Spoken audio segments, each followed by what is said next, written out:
on time. We will open this meeting of the City Council Tuesday, August 15th, 2023. We're glad you're all here and welcome. So we're going to open this meeting with a land acknowledgement. The land that Eureka rests on is known in the Wiyot language as Jirojiji. Past actions by local, state, and federal governments removed the Wiyot and other indigenous peoples from the land and threatened to destroy their cultural practices. The City of Eureka acknowledges the Wiyot community, their elders both past and present, as well as future generations. This acknowledgement demonstrates the city's commitment to dismantle the ongoing legacies of settler colonialism.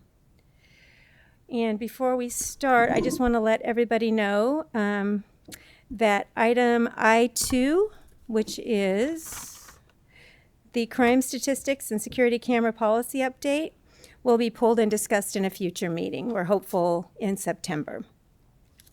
And with that, we'll have a roll call, please. Councilmember Castellano. Here. Councilmember Moulton. Here. Councilmember Fernandez is absent. Councilmember Bauer is absent. Councilmember Contreras de Loche. Here. I'm here too. And Mayor Vergel. Thank you. Thank you. All right, will all care to join me in the Pledge of Allegiance?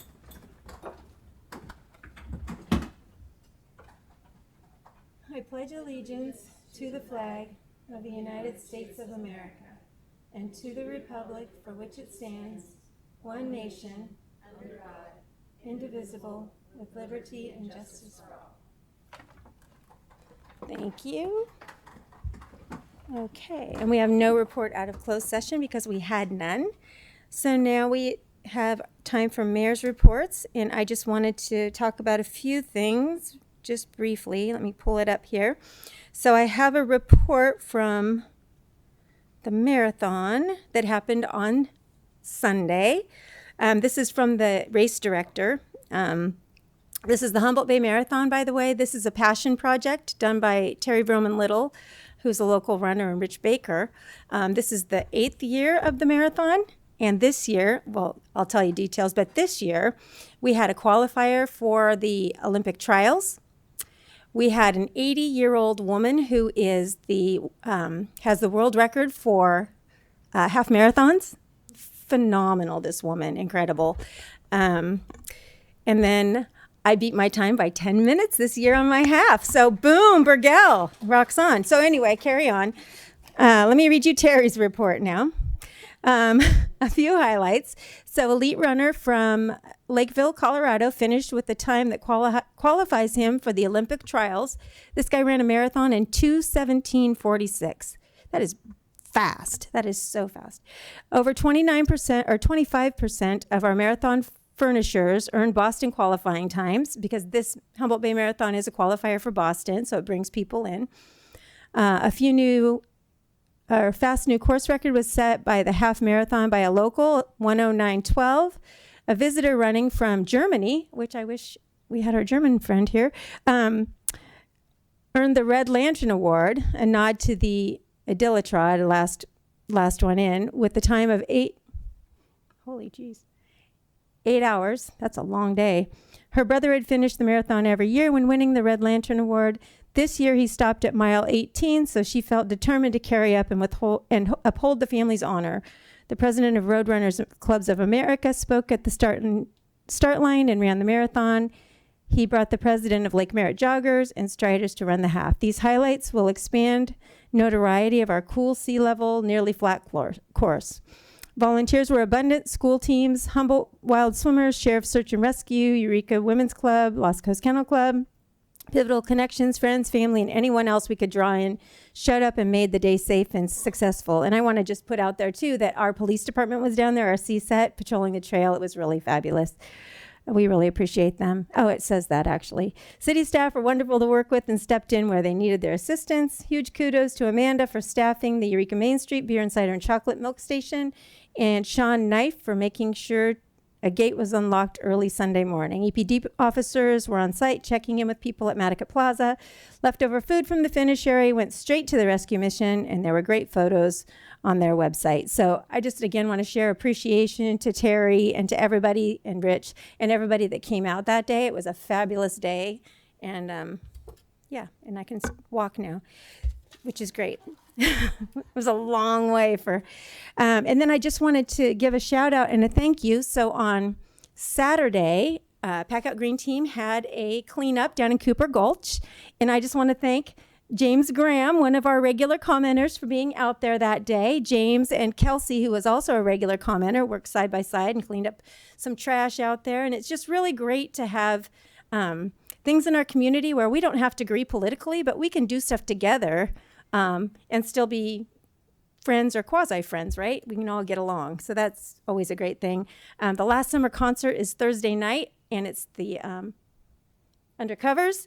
I have a lot. I'm so sorry. Usually I'm like, oh my God. Okay.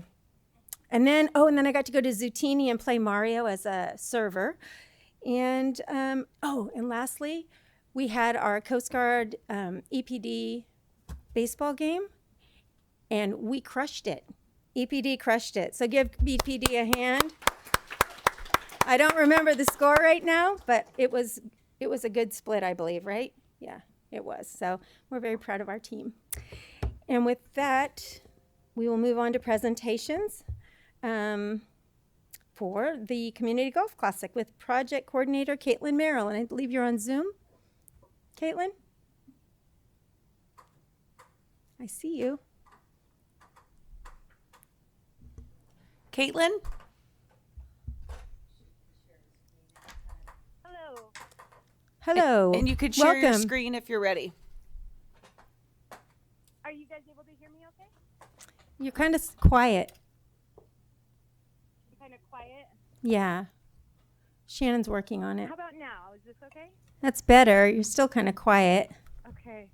Yeah, I'm having some technical difficulties here. Unfortunately, my video is not working, so I won't be able to show my face. That's better, actually. Does that sound better? She Not meant that- your voice was I better. meant your voice. It's this heat. Oh my gosh, you guys, seriously. I know Kim loves me. Oh, God, Okay, will this work, everybody? I'm so sorry about this. Yes, and I'm so grateful, Caitlin, that you know that I was not dissing you, as some would look at me. Absolutely.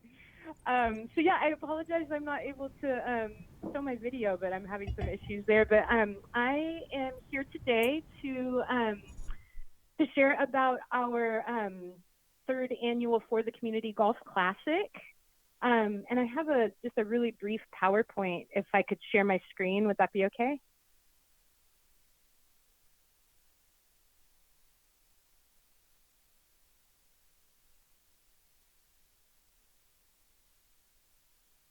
All right. Does everybody see this?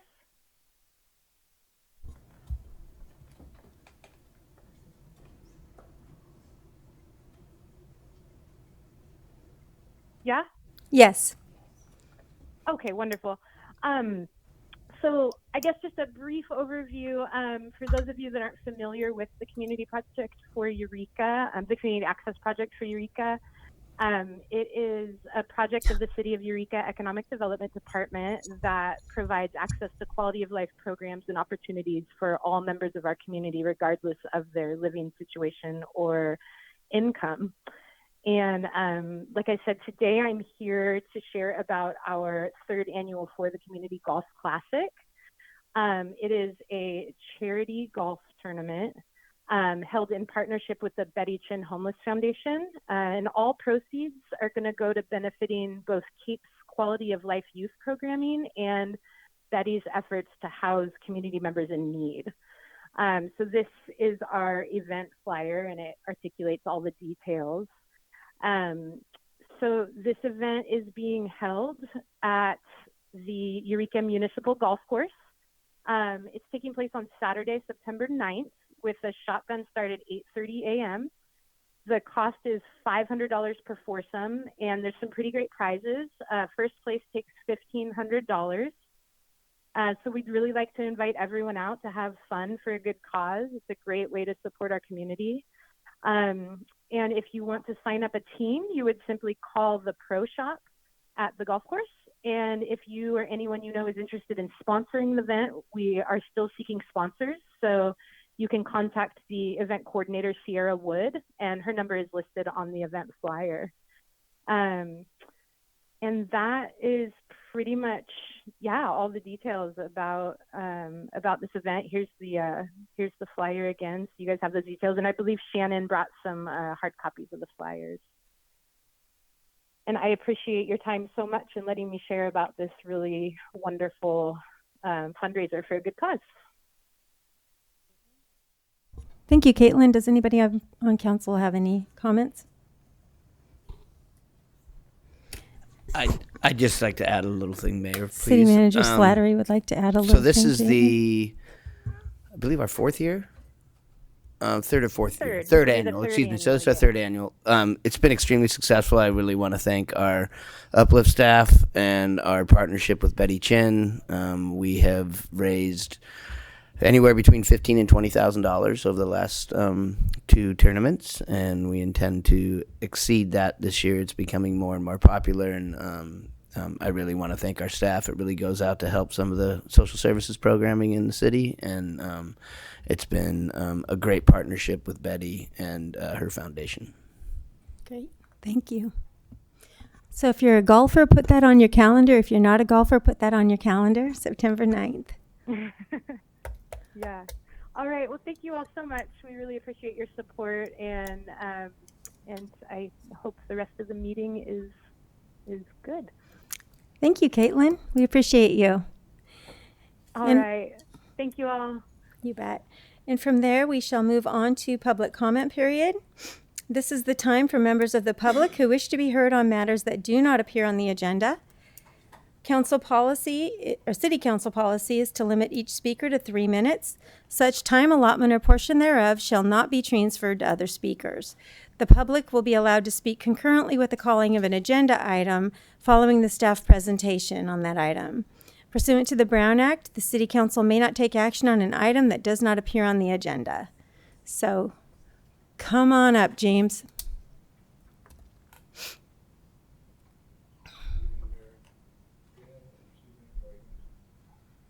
Anybody that knows me knows I've been fighting against these sexualized drag queen shows pretty passionately and pretty regularly.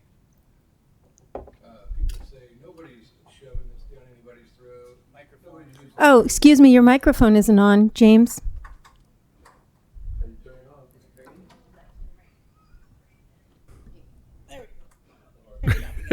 on? By the way, I've never laughed so much at a council meeting from the start. That was pretty cool. Anyway, I'm sorry. You know, this is what I'm doing. You're good. And everybody says they're not using the rainbow to indoctrinate children and this and that, and that's a bunch of crap.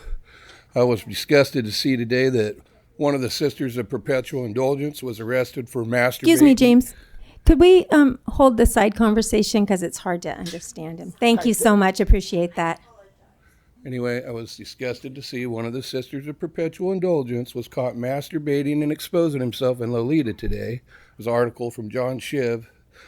And so I went on his Facebook page, and one of the things I see is a rainbow that says "got consent" on it, you know, like "got milk." I mean, it's pretty obvious what that means. Who else are you're not going to consent from an adult? Anyway, then another, he's got a meme on there. It starts out with a kid's pacifier, then it goes to a kid's lollipop, and then a popsicle, and then to a full-grown man's penis.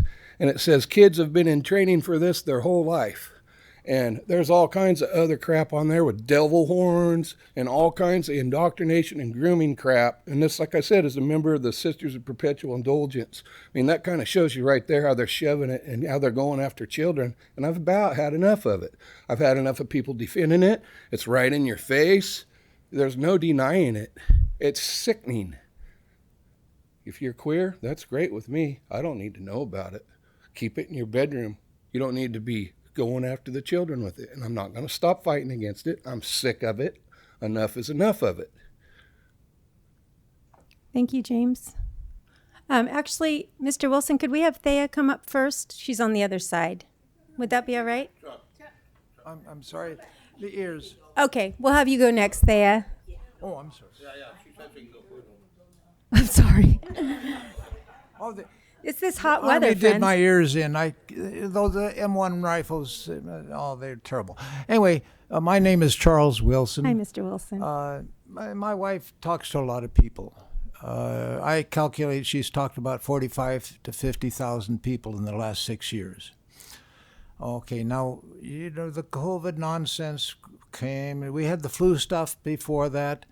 But I notice in the latest people that we've talked to, I'd say 80% of them have had their own experience. Before it was always like, oh, conspiracy theory. Oh, you don't know what you're talking about. But these are people that had their own experience. They had the Guillain-Barré paralysis. They had the all the different things that happened to them, but it's their own experience. So I would say, by my own calculation, 80% of these people have experienced something they do not like about the vaccines. So the thing is, the first time round, you got 60% of the people in Humboldt County taking the vaccines. You threaten to fire them. You threaten to take away their kids, threaten to not let them go to school, not go to college, not graduate to college, not even get a piece of paper from the college because you didn't take the vaccine. So the thing is, this is not going to happen the next time. You can see it in the political game that they play. They're going to have another pandemic so that because they tried it out the first time. You have this fear, the hate, and then the control. But the thing is, the next time, it's not going to work as well because a lot of people, had 60% before, but 80% of those people are not going to take it this time, even if you're threatening them to do all these political games with them. So anyway, that's our experience in talking to all these people. And I talk to the, always see this stuff on the excess deaths, in other words, which is another thing that's not explained by anybody. Denmark, Finland, Norway, UK, Australia, New Zealand, all have this kind of excess deaths. So I asked the health department, what about excess deaths? I don't want to find out. I want to find out information. So their response is they never heard of it. So, I mean, what am I supposed to think about how good the health department is? Thank you. Thank you, Mr. Wilson. Thea, do you want to come on up? Welcome. Thank you. Well, my name is Thea Stewart, a resident of Eureka. I happen to be legally blind. I have a little vision in one eye. I have had nothing but difficulty at an intersection in Eureka. The intersection I'm referring to is Harrison and Boone. First of all, the state of California put a rule in the year 2011. Any new intersection lights, any new lights that are put in have to have the audible signal. Audible signals when you would press the button, and there's often it's either a voice telling you to cross or don't cross, or it could be beeping. Well, it was city and county that put that light in at Harrison and Boone, November of 2015. They did not put that signal in. I have talked to the engineers a few times about that, and nothing has been done. I am having extremely difficulty trying to cross at that light when I cannot see the light at all. The last 2 times I went to cross, I had to wait until another pedestrian came. The first one was a woman. She was on her way to work. She told me she has perfect vision and she has difficulty with that light. So I really would like that to be put in, the audible signals. I think that's about all I could say about it. Thank you, Thea. We'll get that reported.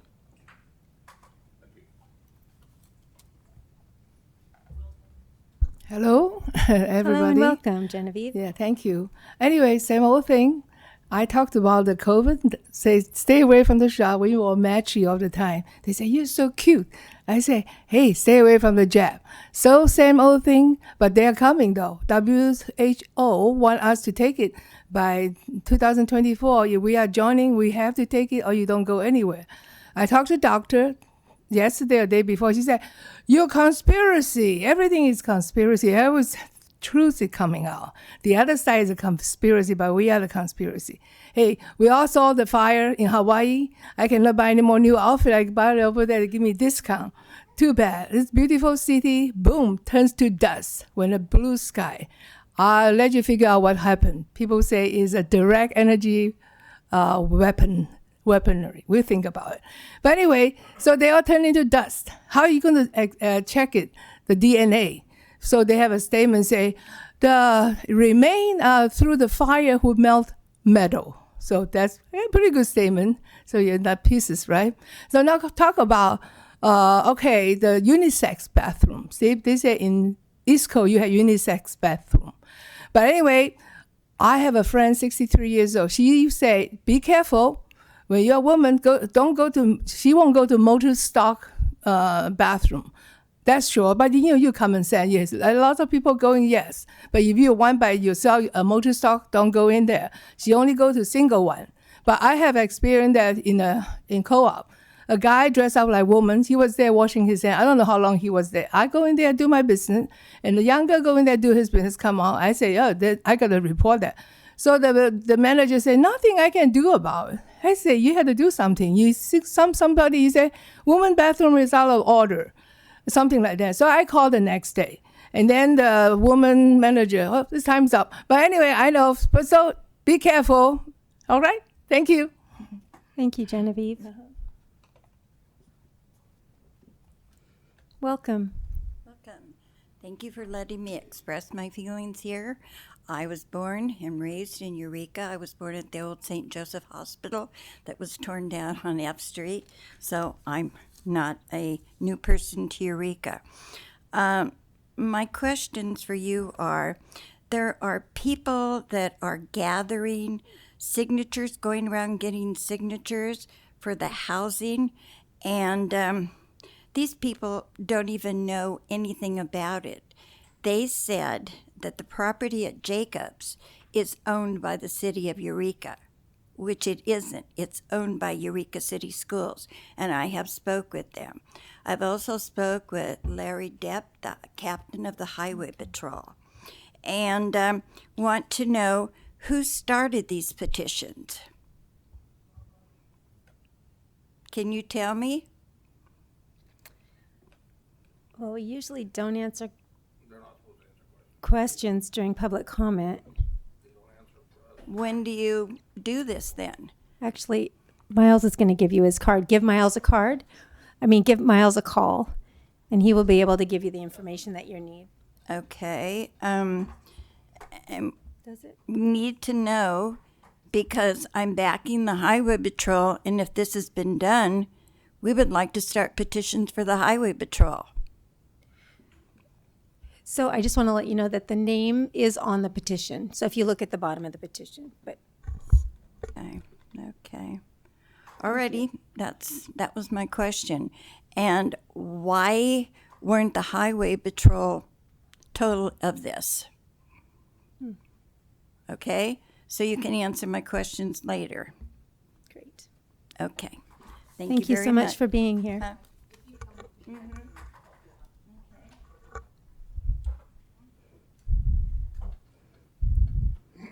Hi, and welcome.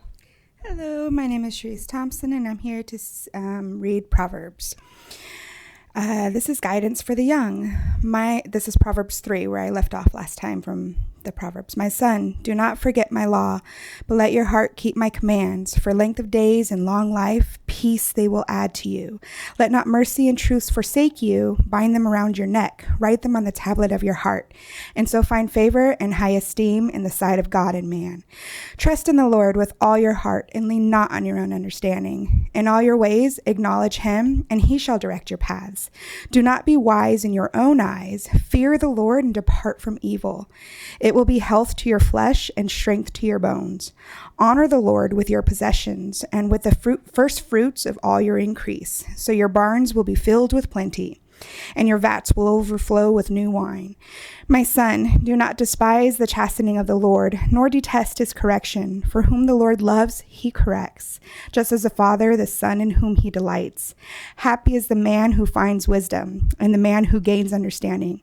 For her proceeds are better than the profits of silver, and her gain than fine gold.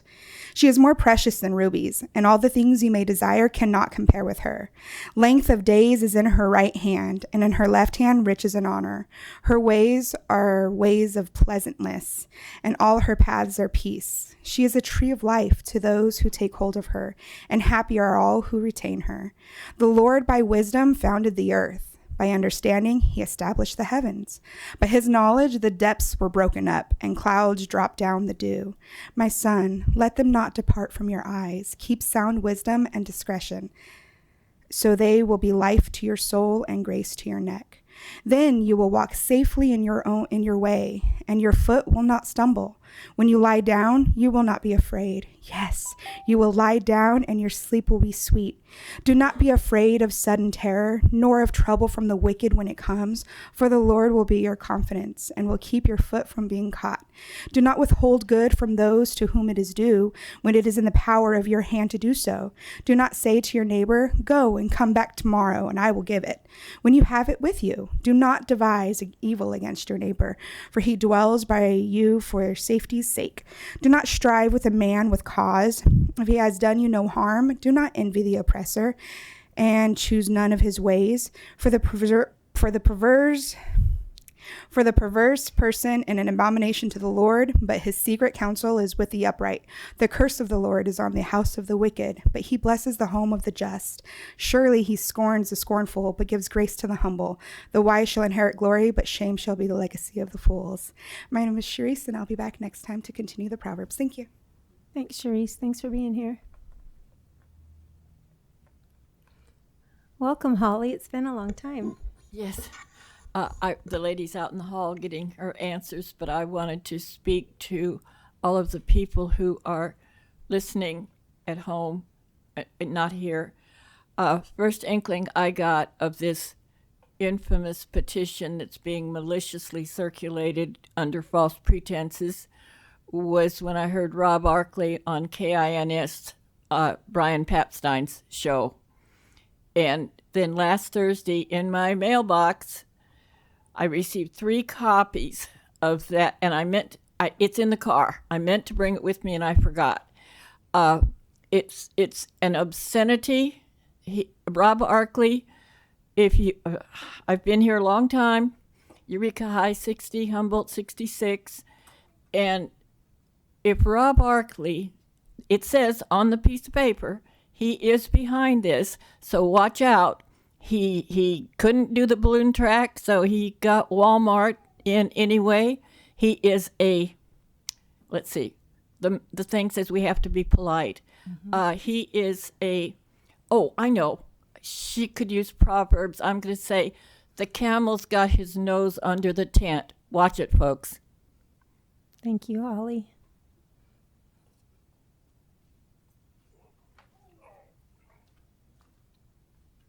Hello, Mr. Parr. Welcome. And, hello to you all. I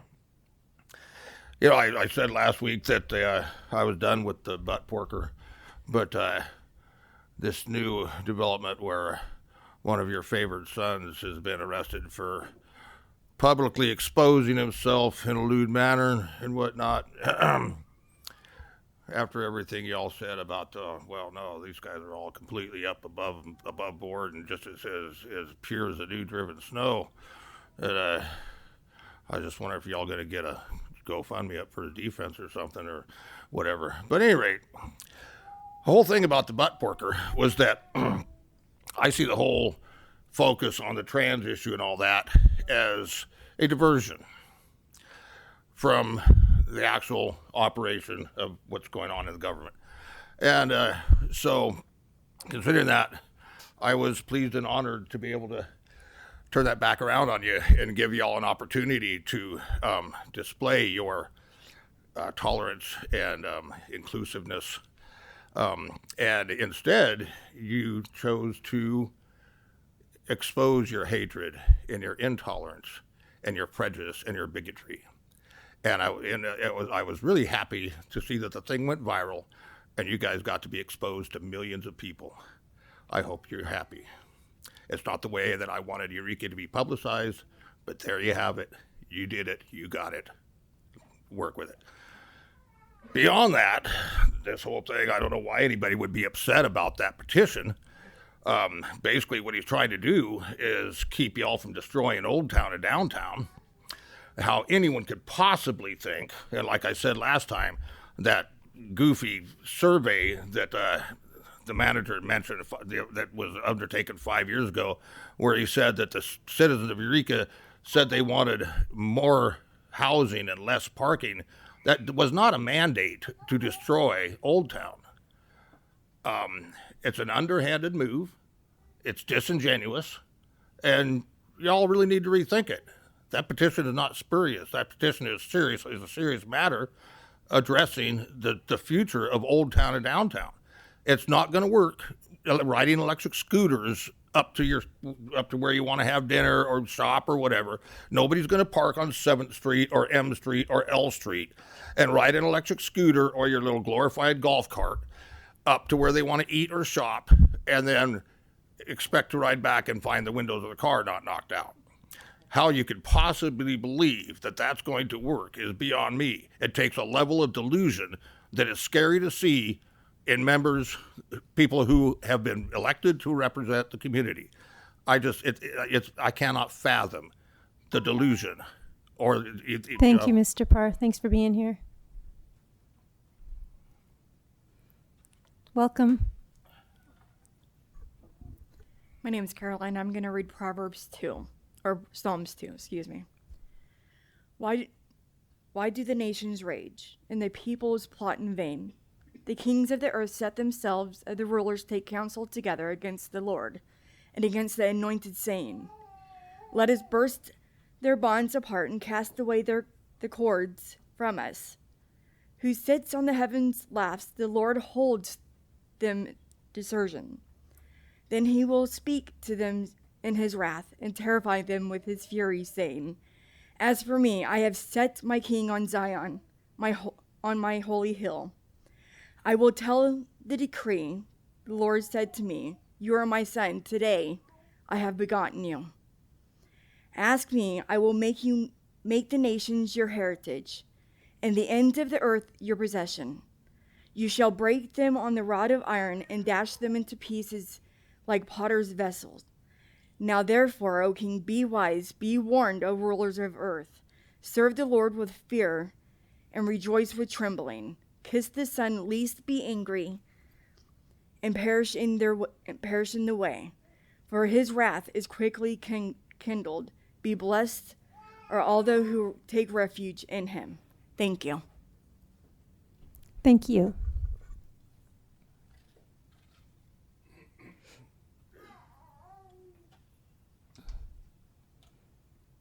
Welcome, Claudette. Thank you, ma'am. I've been asking the Lord what to speak to you all. He's given me some insight into like some of the things these people say, and some of it's not good. We know that. I'm not condoning that either. Nevertheless, I know that like back in the day, the Lord sent prophets. He also sent ordinary men and women to speak to the rulers, to speak to the people, like Isaiah. Isaiah, he made him walk around for 3 years naked. And it's a demonstration for the people at that time of their rebellion. And their rebellion, what it would lead to was captivity. And once they did go into captivity, those that took them captive, another nation, they wore stripped and they walked around naked. And so it was a sign and a symbol of what the Lord was going to do. And we know that Noah, he built an ark. He built that ark for 100 years. And I'm sure people were saying all kinds of nasty things against him. And he was demonstrating what God was saying, hey, this is wickedness that I don't condone. And he was a man of righteousness, and he stood for righteousness' sake. he demonstrated to the people, hey, the Lord is not happy with us, and this is what he's going to do. He's going to flood the earth. It never rained on the earth at that time. So what happens? The flood comes, and the people die. And so, it's like these guys and gals that come up here and tell you about the nonsense that's happening around us, they may not be coming at you with a godly tone, but I'm telling you, God will use a donkey if he has to get our attention. I when I was in the world, I didn't think I was wicked when I was doing my drugs and my alcohol and sexual immorality. I didn't think I was wicked. I thought I was doing okay. I was making money. I did things that I was supposed to be doing according to what the world said. But since coming to the Lord, I know that my deeds were wicked. And all I need to do is ask him, Lord, do you approve of this? And he'll let me know. So I caution you to discredit what these people are saying, even if it's in haste, even if it's harsh. Ask the Lord. He will show you what they're talking about, because there's a lot of wickedness going on. Amen? Thank you. Thank you, Claudette. Is there anyone else from the audience who would like to comment on an item not on the agenda? Seeing none, we'll bring it over to Zoom, and it looks like we have Ash Teeter. Hello, can you hear me? We can. Yeah, I want to talk about a few weeks ago, I went to the Disability Pride event, and it wasn't quite what I expected. It was advertised as a disability-driven event in the mayor's announcement and through the flyer that Leslie put out. But within 10 minutes of recording the event, just walking around to the various tables to see what they had to offer, I was instructed to stop recording because it was a quote queer space, or a quote queer disabled space. I was told that I was guilty by association for hateful things that other people had said, and that was enough to bar me from recording this public event, because it's on private property also. The Sisters of Perpetual Indulgence were present at this event, and I only bring this up because, like James and Stephen before me mentioned, that one of their members was recently made the news, as reported by John Shiv. Clinton Elmore Gillis was arrested for indecent exposure. So should someone like Gillis be welcomed at children's events while I am barred from filming them? Like myself, are people who associate with Gillis guilty by association of his actions? There is an image that was described earlier on Facebook that depicts, a pacifier, then a lollipop, then a popsicle, and then an adult male genitalia, stating that, shh, it's okay. You've been preparing for this your whole life. Does this validate concern, what has been voiced by local parents? Local parents who also commented that at the Disability Pride, it kind of seemed like it could be considered grooming itself because of how it was falsely advertised. And there is the potential for there being, children with, mental handicaps there, just being exposed to, a bunch of LGBT content at tables. Though it may not have been intentional, that's what some people interpreted it as. But beyond that, with the housing stuff, I remember at I think it was the last meeting, Scott had mentioned something about the convenience of the grocery stores, being close. And this goes back to what I was saying earlier, like also at last meeting, about the 15-minute cities, where they're talking about in Europe and possibly in other places across the country, that in these new 15-minute cities, there's going to be zoning issues to where people are barred from going in between zones without a permit. So it's really good to, pay attention to what's going on beyond our, little local Humboldt sphere, outside the Redwood curtain, and, look at what's going on in the world around us. Thank you, Ash. Your time is up. Thanks for being here. Okay, do you see anybody else on Zoom? Is there anybody else on Zoom that would like to offer public comment? Okay, seeing none. Thank you. We'll bring it back to our public hearing. The Tiersbeck General Plan Amendment Petition. Senior Planner Castellano.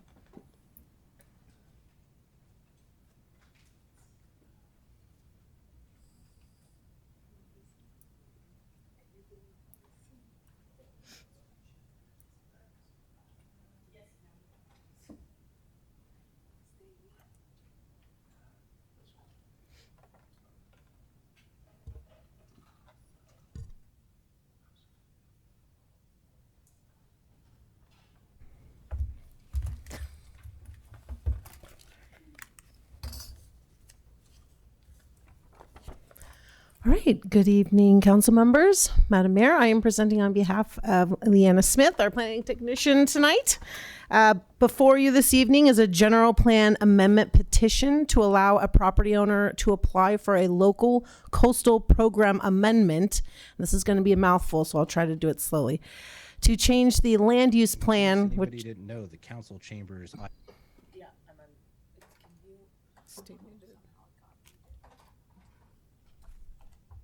We've got no audio on Zoom. Thank you, Althea. They're working on it.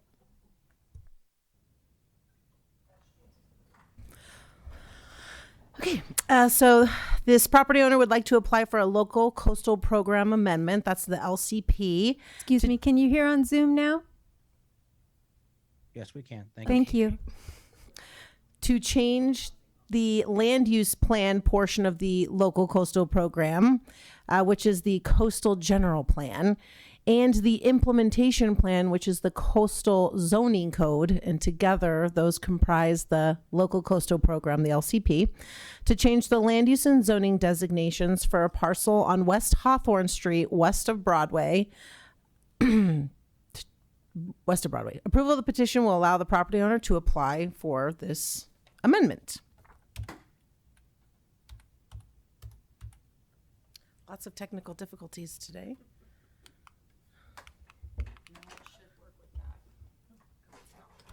Okay, there we go. Got it. Okay. Okay. So here's a bird's eye view of the property, which is located 2 streets southeast of Costco. It's located east of Humboldt Waste Management Authority's transfer station, which is located on the same street. Zooming in, the property is located on the north side of West Hawthorne Street, approximately 160 feet west of Broadway. It is currently 1.19 acres. It's developed with 2 structures that are about 7,000 square feet each, and it is currently utilized for vehicle storage. The property also previously housed the Humboldt Paint Factory. The adjoining parcel, 2000 Broadway in orange, is also under the same ownership as the subject parcel and has a different land use and zoning designation. It is currently utilized for used automobile sales, which is Eureka Auto Wholesalers, a secondhand retail store, England Secondhand, and a plumbing business, Kenneth and Sons Plumbing. So the property owner seeks to change the existing land use designation from general industrial, you see there in gray, to general service commercial in red. Which will allow the zoning to be changed from general industrial to service commercial, which will be the same zoning as the properties to the north, south, and east. Approval of the general plan amendment petition request. In order to approve the request, council must find that the amendment has the potential to serve the public interest. In this case, the proposed amendment and subsequent rezone have the potential to serve the public interest by allowing 2 adjacent properties, one adjoining Broadway, to have the same land use designation and zoning, which would allow the redevelopment of both parcels together with new retail and service commercial uses that are currently not allowed on the subject parcel with the industrial zoning designations. So today we're here for the general plan amendment petition. If council approves the petition today, the applicant can submit the local coastal program amendment application. Approval by council today is not a guarantee of approval of the LCP amendment. If council approves the general plan amendment petition, which is the coastal general plan, the LCP amendment again will go to the planning commission for a public hearing. The planning commission can recommend action to the city council. The city council can either approve, conditionally approve, or deny the LCP amendment. If the planning commission recommends approval, it'll go back to council for a public hearing, and then council can either approve with modifications, or deny. And if the LCP amendment is approved, the city council will also adopt a resolution of transmittal authorizing the city to submit applications to the California Coastal Commission for certification. So as outlined in your agenda summary, because there is the potential for the general plan amendment to serve the public interest, staff does recommend that you hold a public hearing and adopt a resolution approving the general plan petition for the property known as APN 003-182-010 on West Hawthorne Street. Here's a suggested motion, but I will stop screen sharing for your discussion and questions. Thank you. Thank you. Do we have questions? Councilmember Moulton. Any idea what they're planning on doing there if we turn it into service commercial? Yeah, I've heard it could be a hotel or it could be a drive-through restaurant. I've heard maybe a car wash. It's a broad spectrum of possibilities. Yeah. Okay. Public serving. I got it. Thank you. You good? Okay. Seeing no one other questions, we will open this up for public comment. Would anyone from the public like to comment on this item? No one in chambers. Is there anybody on Zoom that would like to comment on this item? Althea? So I really hope that this does not displace Anglin secondhand, because I absolutely love that place and would be really sad if they weren't there anymore. I do think it would be nice if both the people in the neighborhood and the guests at the new hotel that's going up across the street had somewhere to get breakfast. So I would hope that, something like a cafe or a restaurant could be part of that. But again, I just really hope it doesn't displace Anglin secondhand. Thank you, Althea. And it looks like we have Ash Teeter up there. Welcome. Yeah, I just wanted to second that. England Secondhand is a great store there, and yeah, totally support keeping that around if that is impacted by this decision in any way. Thank you. Thank you, Ash. Do you see anyone else, Shannon? I see no one else. Great. Anybody change their mind? No. Okay, we'll bring it back to council for a motion or a comment. Councilmember Castellano. Just want to say thank you to staff for bringing this forward. I do appreciate the property owner's intention to create opportunity for more public serving uses, and that could also potentially lead to cleaning up things on the property that need to be cleaned up. I think that's though not part of the staff report, an added bonus to this process. And yeah, and just to clarify some of the public comment, really the decision we're making isn't about the property on which Anglin's secondhand is situated. So we're really talking about the property behind that store, though, people who own property make decisions that are not subject to the decision-making purview of council, just so that's clear. And with that, I move to adopt a resolution of the City Council of the City of Eureka to approve the general plan amendment petition for property known as APN 003-182010 on West Hawthorne Street. Second. Great. So we have a motion and a second. Please vote. Unanimous yes vote, motion carries. Councilmember Fernandez and Councilmember Bauer absent. Okay. So I did not open the public hearing for the public comment. Is that okay? Yeah, I think the language is less important than the fact that the public was given a chance Wonderful. to speak Okay. on this item. I just realized you're that. okay. Thank you. Okay. All right, moving on to the consent calendar. All matters listed under this category are considered to be routine by the City Council and will be enacted by one motion. Pursuant to City Council Resolution 2011-22, if a member of the public would like an item on the consent calendar pulled and discussed separately, the request shall be made to a council member prior to the meeting. Unless a specific request is made by a council member, the consent calendar will not be read. There will be no separate discussion of these items. And nothing, I haven't heard of anything being pulled. Nope. Okay. So can we get a motion to? I'll move to approve the consent calendar. Thank you. I'll second. Thank you. Please vote. Unanimous yes vote, Councilmember Fernandez and Councilmember Bauer absent, motion carries. Thank you. And does anybody have any legislative action correspondence today? No. Moving on to ordinances and resolutions. Bill number 1029-CS, going out of business sales with Assistant City Manager Powell. Hello, Mayor and Council.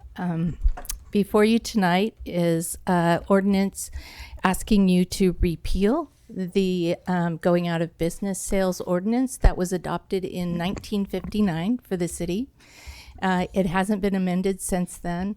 At that time, they had adopted a $50 fee that if you were going to go out of business, you needed to obtain a permit and pay that fee.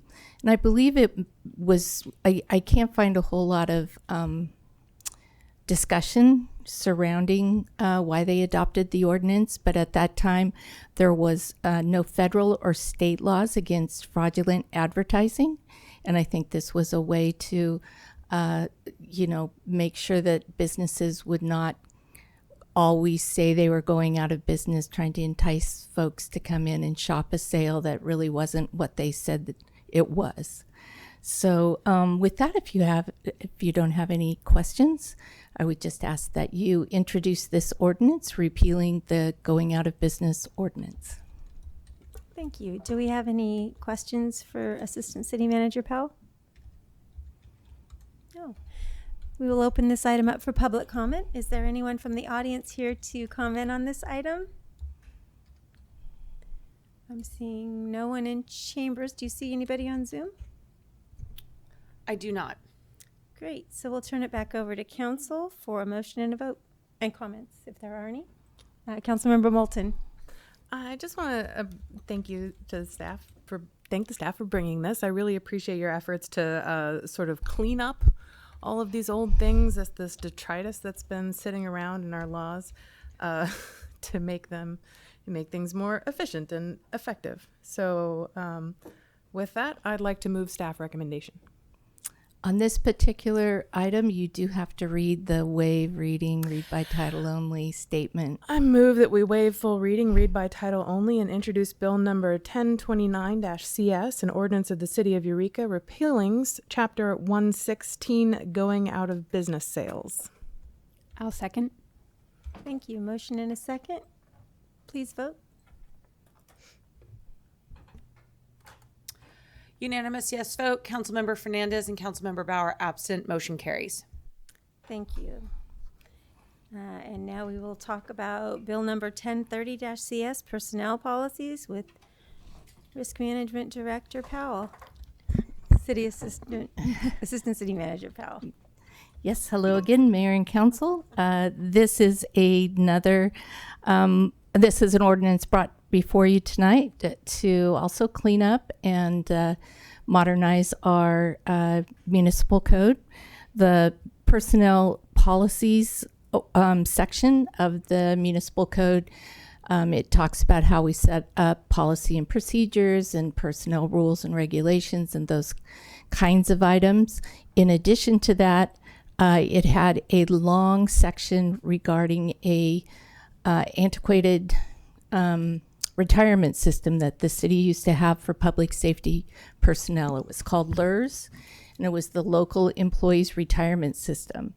In the late 80s, many of the members of LERS were bought out, and then the remaining members that, so no one else could be eligible for LERS, they all went to PERS, the Public Employees Employment Retirement System. At this time, we haven't needed these regulations for local public safety members, and so that is the bulk of what is being removed from this ordinance. The other items that are being cleaned up, we'll put it into alliance with the personnel rules and regulations that were adopted about 3 years ago. So just to clean up again to make sure we're consistent in our application. Great. Thank you. Do we have any questions for Assistant City Manager Powell? Seeing none, we'll open this item up for public comment. Is there anyone who'd like to share on this item? No? Do you see anybody on Zoom? I do not see anybody. Okay, so we'll close public comment and bring it back to council for a motion and a second. Councilmember Contreras Deloche. Yeah, so I'm just going to say my recommendation is that we waive full reading. I'm just going to read the spiel. Is that right? Okay. Sorry. I know. You have to say hope your saying name. spiel doesn't sound disrespectful. You have to say move. Recommendation, waive full reading, read by title only, and introduce bill number 1030 CS as an ordinance of the City of Eureka amending Title 3, Chapter 34, Personnel Policies, Section 3405 through 3444, and deleting sections 3455 through 3486. I'll second. Please vote. Councilmember Fernandez and Councilmember Bauer are absent. Unanimous yes vote. Motion carries. Thank you. Bill number 1031-CS, amending Title 3, Chapter 33 of the Eureka Municipal Code, Boards, Commissions, and Committees. Judge Luna. City Attorney Luna. Excuse me. I apologize. Thank you, Mayor and Council. So this is an amendment to fix what's become a bit of an inconsistency in the bylaws for the boards and commissions in the way that the code is interpreted. And this amendment would ensure that going forward, there was no confusion about how many members it took to transact final business at the board and commission level. We have had some situations where, because of the current language, one possible interpretation is that if there's only 3 members of a board or commission present and only 2 vote yes or no, that's not actually enough to conduct final business. And so an item could get caught in what is essentially limbo and need to come back to the next meeting. But at boards and commissions, it's not that uncommon to have 3 members, not a full 5 members present. And so we actually were seeing some examples where somebody's item had to come back again and the same thing happened.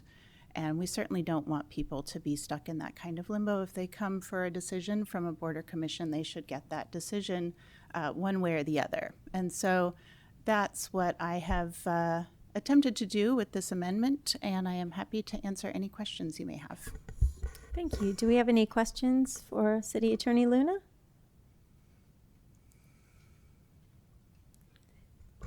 Seeing none, we'll open this item up for public comment. Is anyone here in the audience would like to share on this item? Seeing none in chambers, do you see anyone on Zoom? I do not.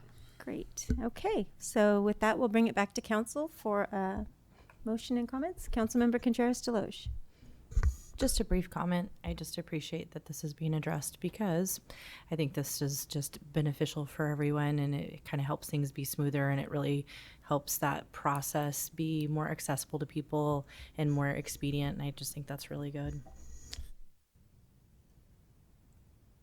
Did you want to make a motion? I'm adjusting to the fact that it's just like 3 people, and it feels like it's just our tiny little dog and pony show. Yeah, I can do that. I can make the motion. Read the whole spiel, please. The whole spiel. My recommendation, waive full reading, read by title only, and introduce bill number 1031 CS as an ordinance of the City of Eureka amending section 33.009 meetings, rules, and regulations, quorum. I'll second that motion. Great. We have a motion and a second. Please vote. Councilmember Bauer and Councilmember Fernandez absent. 3 council members in chambers vote yes. Thank you. And we'll move it on to reports and action items, neighbor privacy concerns, and accessory dwelling units with Director Kenyon. You look so good tonight.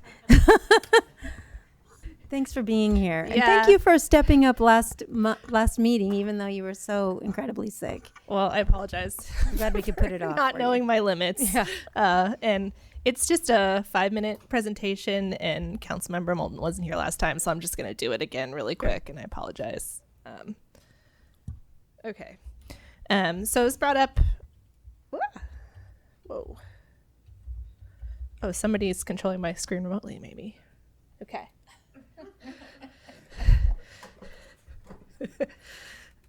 Thanks, Derek. There was a request for discussion about what kinds of standards could be added, or what we could do about addressing neighbor privacy concerns. There we go. So to step back, an accessory dwelling unit is a second unit. It's accessory to a primary residence on the same lot, and it's called an ADU, and it can be attached or detached from a primary residence.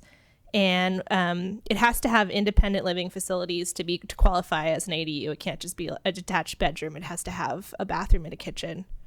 And in the city of Eureka, any ADU that we legally authorize after January 1st, 2020 can't be used as a short-term vacation rental. It has to be rented out long-term. So ADUs are a success story in California in terms of getting housing actually built. Requiring cities to allow ADUs has built a lot of housing compared to other actions the state has taken. We have 6,000 single-family residential parcels approximately in the city, and our housing element, which was written in 2019, so is now a bit outdated, says that only 5% contain ADUs. And so we have a target of getting 20 ADUs per year. And you can actually build an ADU both on a single family parcel or a multifamily parcel or multiple. So far, we aren't meeting our goal, but we don't think this is because of our regulations, because they're really permissive. We think it's because of financing and education and things like that. So the state really limits what we can do with local regulation of ADU. We must permit ADUs where residences are allowed, and we allow residences in pretty much all of our zones except for industrial zones. And we're limited to imposing objective standards, so specific numeric standards that we can't have a subjective standard like be compatible with your neighborhood or something like that could be interpreted multiple ways. And they really limit the setbacks you can require from property lines. You can only require a 4-foot maximum setback. And if it's converting existing space, like if it's converting an existing shed, you can't require any setback. So that's where the neighbor privacy concerns come in, is that sometimes ADUs are being constructed really close to an adjacent property. So looking at other cities that do have some objective standards to address privacy, they're mostly about preventing line of sight into adjacent property through landscaping, fencing, glazed windows placed above eye level, or not allowing windows and doors facing an adjacent property. However, there is this override provision of the state ADU law that says for these particular types of ADUs, you can't impose design standards. You can only impose the standards that are included in this E section. So it trumps everything else, and you can't impose objective design standards like landscaping or fencing standards for these ADUs. An ADU and or junior ADU, a junior ADU is an ADU that's 500 square feet or less, located entirely within an existing residence.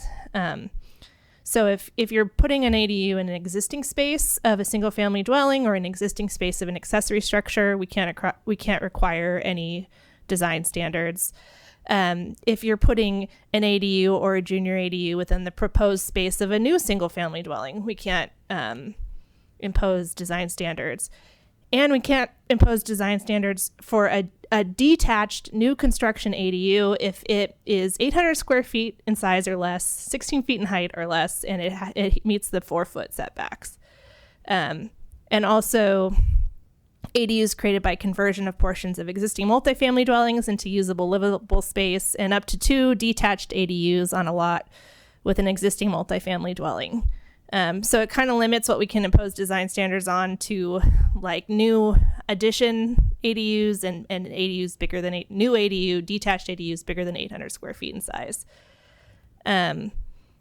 So staff recommends that we provide guidance to property owners rather than adding a regulation, because many ADUs would be exempt from that regulation anyway. We don't want to appear like we're trying to hinder ADU production. We're applying for this pro-housing designation. We're showing how we're going to, permit ADUs even faster than the state mandated 60 days. So this kind of is in the opposite direction if we're going to be adding standards. Also, just all the residences on single family lots in the city, because we're a dense city, can create privacy concerns. So it feels like we're kind of calling out ADUs.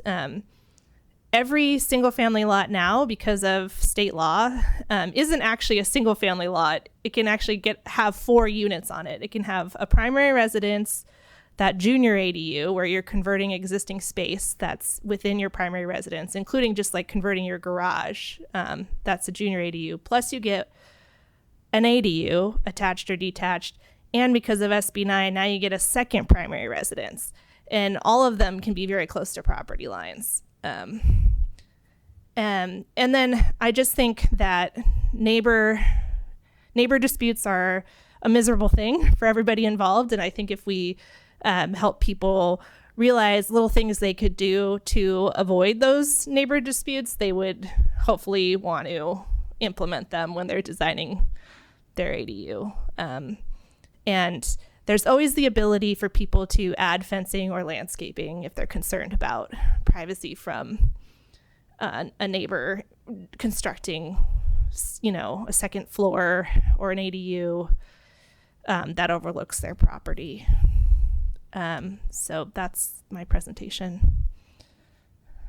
Thank you so much. Are there any questions for council? Councilmember Castellano, and then you, Councilmember Moulton. Thank you for the report and really great graphics.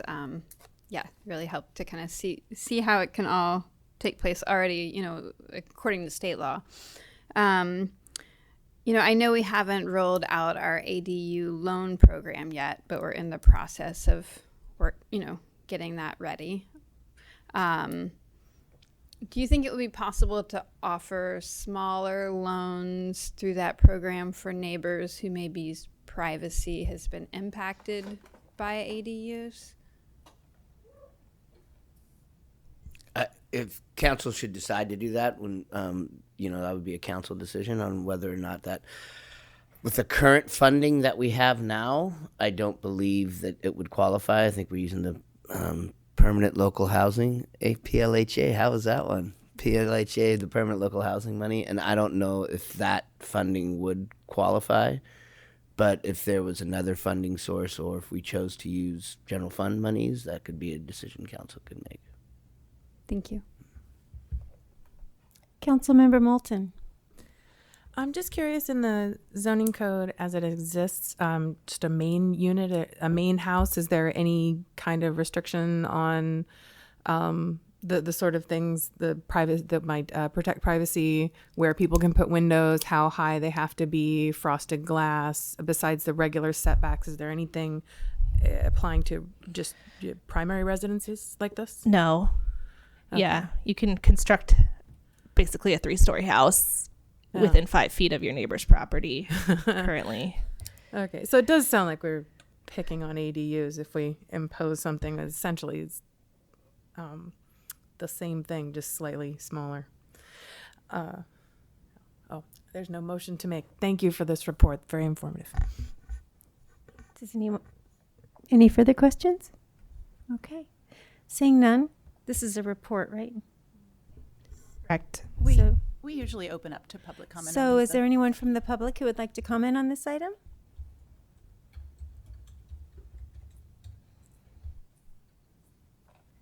Hello again. I did not expect to speak tonight. It was obvious from my extemp comments earlier. I'll be better organized next time. But all I can say is hallelujah. I'm a veteran of the AHA wars, the showers. We have fought so hard for so long to get more affordable housing. We all, good sense tells you it's going to mean a more densely populated city. But that's where the money comes from. People spending money, hard-earned money. This is just absolutely wonderful. I am blown away, thrilled that we are getting this done. Thank you very much. Thank you, Holly. Hello, Thea. Hello. My question is about parking. That seems to be quite a doozy in Eureka. Parking with ADUs, I'm sorry, just to make sure we're on topic, yeah. Yes. Well, personally, I'm able to get off the sidewalk and things, but I tend to consider people in wheelchairs, walkers, quad canes that cannot just jump off the sidewalk.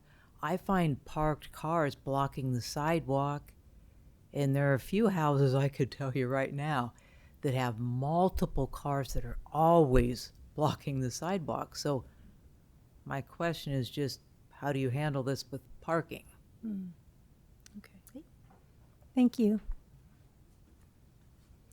Okay. Seeing no one else from Chambers, let's go to Althea.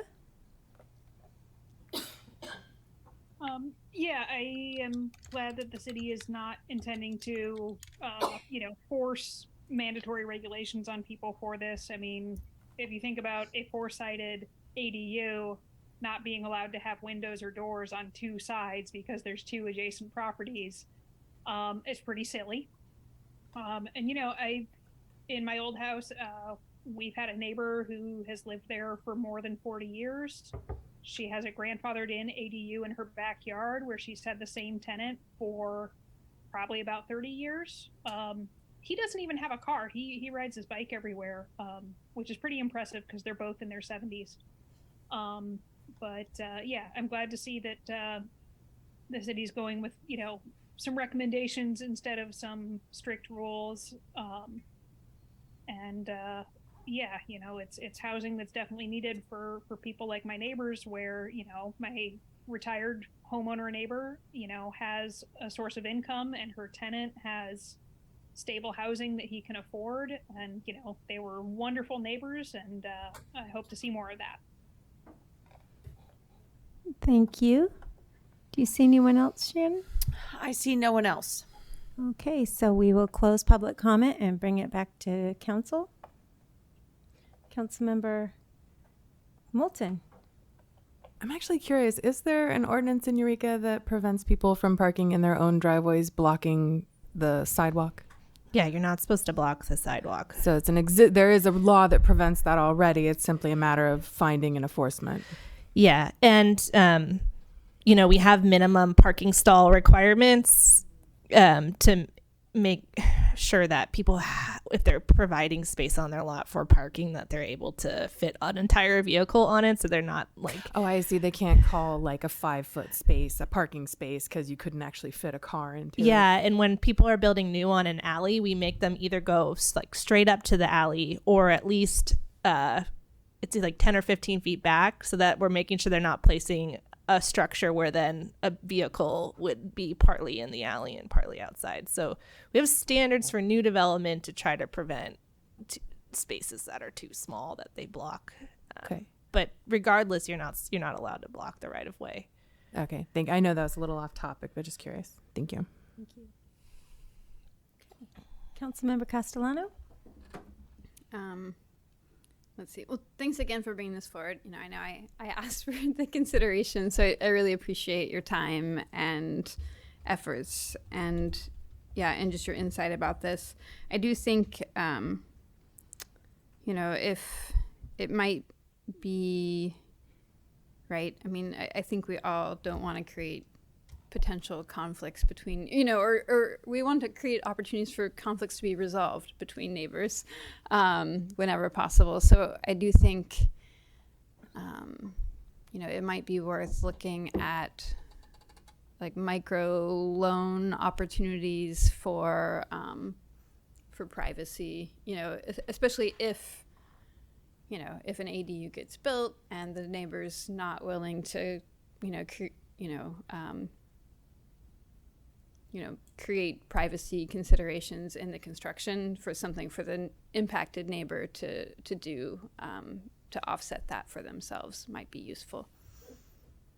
Thank you. Anything further? Thank you, Director Kenyon. Thank you. Glad you're feeling better. Thanks. Future agenda items. Does anybody have any? Councilmember Castellano. Well, because there is, I think, a lot of confusion in the community about the initiative to amend the City of Eureka's general plan, I would appreciate staff to bring forward a report about the proposed initiative. This is an agendized item, actually. Right. I just wasn't sure if it was agendized because we wanted to remember to bring it forward in the future. Well, sort of both. It is a little unusual to have it agendized in this way, but I'm happy to take it up as sort of a normal item just under the future agenda items heading. Okay. Yeah. Tonight. Right now. Oh. If well, nobody else has anything. Sorry. I really misunderstood that. Does anyone else have any other items? No? Okay, great. Well, it's all about you. Attorney Luna. Judge Luna. Thank you. And again, I apologize. This is a little bit unusual, but this is on tonight for discussion and a request for direction to staff under the Elections Code when you have a citizens initiative that is out for signature gathering. The council does have the opportunity to request that staff prepare reports on any of the enumerated items in the Elections Code, and I just typed them out for you in the agenda summary so you had them in front of you. Or the Elections Code is pretty permissive, and so if there's anything else that you would like a report on, you can direct staff on that tonight. And the only caveat being that, of course, I would ask that you just keep in mind that staff does have some limitations on what it can report on. So we can have further talks about that. But yeah, we're looking for direction tonight so that we can bring additional information back to City Council and the public at a future meeting. Great. So this is an item for discussion. Yes, yes. So does I would anyone take have a comment yeah, on I this think or questions now, and I do think we should open this up for public comment Great. on the narrow question of bringing reports back at a later date. Thank you. Yeah.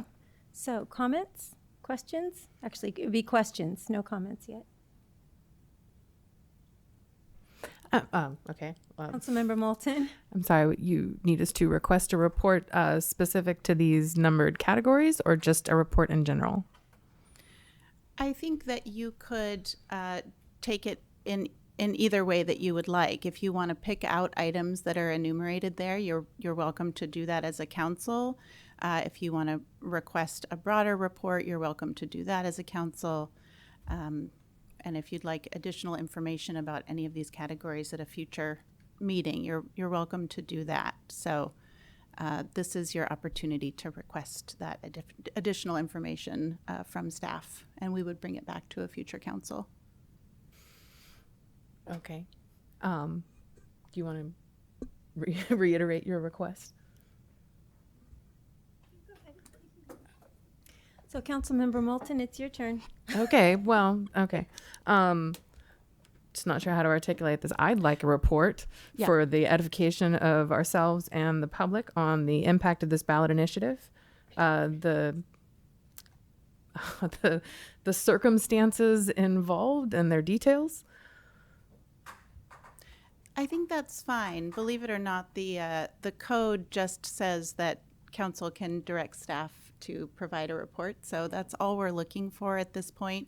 I do think that under the circumstances, if there's any member of the public who wants to comment before the council gives further direction, we should just go ahead and take that now, and then we can come back. Thank you. All right, is there anyone from the public who came to comment on this item? Seeing no one in chambers, we'll bring it to public, or to Zoom, excuse me. Do you see anybody? Althea? Yeah, I know as a member of the public, it might be good for you guys to explain what parts the staff is not allowed or able to, comment on or report on. Just to kind of explain that to us, and then, just kind of, I would hope that the report would include kind of, if this does pass, whether agencies like the state or CHP would be subject to that rezoning, that kind of thing. Thank you. Thank you, Althea. Do you see anyone else? I see no one else. Great. So seeing no one else, we'll bring it back to council for your comments. Final comments. Councilmember Contreras-Deloche. Just, going over the list of this, potentialities. I've been thinking about this week because of just some of the people that have reached out to me as well. And I just appreciate this. I think it's just very important for, I appreciate this. I think it's going to be important for us to be able to inform the people who have elected us on what this could look like and what the impacts would be. I just think that's really important, so that whatever decision anybody makes and whether or not it, ends up on, ends up being something that people vote on, if it gathers enough signatures, just for everybody to have kind of a eyes wide open on it and have a clear idea of what that means for the city, and so that that's without taking a position abundantly clear for them. And so that they feel like that perhaps they can make an informed decision. So I think I just appreciate, as I'm going down looking through I keep trying to scroll. I don't have an iPad anymore. Just looking at the 8 items listed, I just think it's very thorough, and I think this would be really good in presenting that. And I appreciate the neutrality that you always use when you're helping get us information too. So thank you. Thank you. Councilmember Castellano? Sure. And just because there may be people watching who haven't had the opportunity to read the agenda summary, maybe I'll just mention what those items are. And then I have one more very small one to add. So City Attorney Luna suggested the report could include the following, and I would love to see it include all of the following personally. Yeah. Just to be clear, these aren't my suggestions. These are what are enumerated in the Elections Code, Section 9212. Okay. Yes. Perfect. This is basically starting at 1 and going through 8. It's verbatim from the Elections Code. Yeah. I love it. I mean, you're welcome to read them still, but yeah. I will read them. This is from the Elections Code. The fiscal impact, the effect on the internal consistency of the city's general plan and specific plans. I won't go into the details there. Its effect on the use of land, the impact on availability and location of housing, and the ability of the city to meet its regional housing needs. Its impact on funding for infrastructure of all types. Its impact on the community's ability to attract and retain business and employment. Its impact on the uses of vacant parcels of land, its impact on agricultural lands, open space, traffic congestion, existing business districts, and developed areas designated for revitalization. And I would just add, I feel like I would love to have in the report a little bit about the process, just so that way the public is maybe more aware of what the process will look like as this, is moving forward in the community. Of the ballot initiative, yeah, and like when it might appear on the ballot, and just how that works, so people have just a little understanding of the context for ballot initiatives in general. Okay, understood. Councilmember Moulton. I think included in that, I'd like to have laid out some of the what RENA numbers are, just as a base, like why the city's doing what we're doing, but and potentially what some of the consequences could be if we don't follow through with our housing element, because if some of the things in the ballot initiative prevent that from happening. Yeah, that's understood. I think that item number 3 there, where it mentions the regional housing needs, is the right place for that discussion and to ensure that folks understand what we're talking about when we talk about regional housing needs. So thank you for that, Great. and I will endeavor to make that clear when the report comes back. Thank you. I and all of the staff that will be working on this. Thank you. So this brings us to city manager reports. It's an early night, maybe, huh? Yeah. Just to be clear, and because this is normally how we do future agenda items, if I could get a thumbs up from everybody who wants that report. Okay, that's unanimous. Thank you very much. City manager reports. Good evening, Mayor and Council, and keeping in the theme of keeping it brief, I just figured I'd give a couple of updates. I was planning on bringing a project forward that was stalled in the process, and so I wasn't able to bring that forward tonight. So I will bring that forward at a future date, but I wanted to give an update on a couple of housing projects that are going on in the city of Eureka. The 7th and Myrtle project being done by being done by Danco. It is a 34-unit senior living project. It is well on its way. I'm sure all of you have driven by. It is scheduled to be open in October. And so right now we are working with them. There are a little bit of issues with PG&E, but we're working with our chief building official, Riley, to get around those. But we should be up and running by October. And another project with the same date, hopefully that's going to be opening, is the mixed use project on 2nd and E, done by ACGC Construction across the street from Los Bagels. That'll open up. It'll have some retail and office space on the first floor, 13 residential units, and a rooftop restaurant. And so that should be open coming in October as well. So both of the projects have turned out exactly how they, in my opinion, exactly how they were proposed in the design review process. And I think they're going to be a great addition to the city. So that's all I have. Thank you, City Manager Slattery. So we'll move on to council reports. Councilmember Castellano. Sure, thank you. Mostly a couple of weeks of business as usual, I suppose. I attended the HTA meeting, Humboldt Transit Authority meeting, the Northern California Association of Nonprofits Mixer with Northern California members of the State Housing and Community Development Department, Friday Night Market, Eureka Street Art Festival, Arts Alive. If you're not going outside and enjoying all the amazing art and community that's happening out there, take your time to do so. I met with representatives from Crowley, the folks developing the wind terminal, attended the Eureka Main Street meeting. I met with Chief Robertson.